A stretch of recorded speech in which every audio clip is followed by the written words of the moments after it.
Olá, amigos, tudo bem com vocês?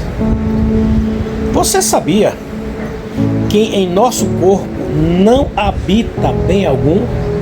Isso mesmo, o nosso corpo sofre a escravidão da lei do pecado e da morte.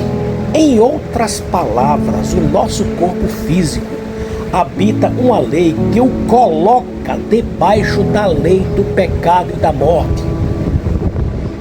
Isso revela a nossa natureza pecaminosa que estamos inseridos.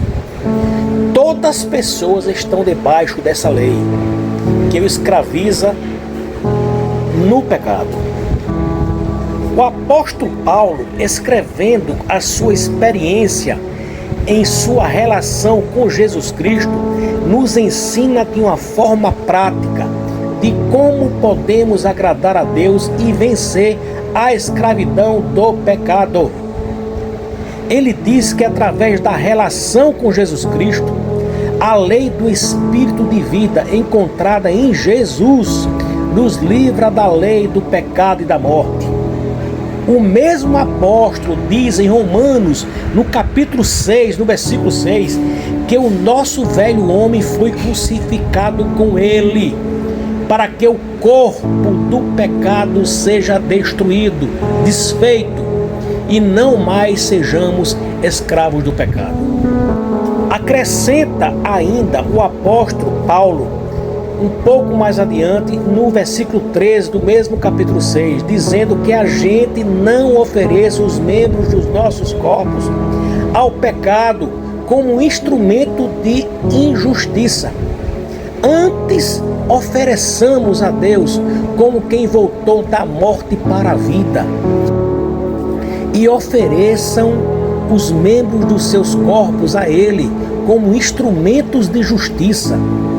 Com essa pequena introdução, poderemos entender a experiência prática que o apóstolo tem em sua vida, e ele repassa esse modus vivendi para que a experimentemos também.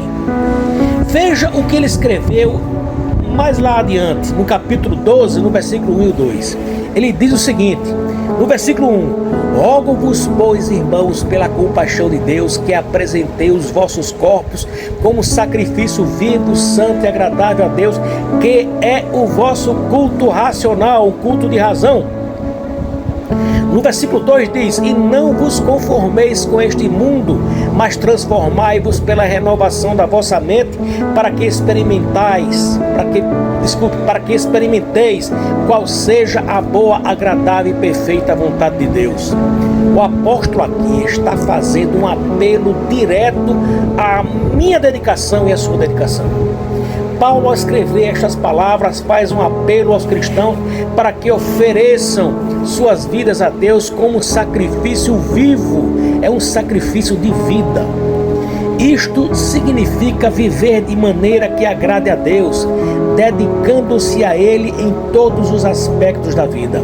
Ele está nos dizendo que é necessário colocar o nosso corpo sob disciplina, e isso exige um bom esforço de nossa parte. O apóstolo está nos dizendo que isto é um culto racional. O culto racional refere-se a uma adoração que vai além de rituais externos.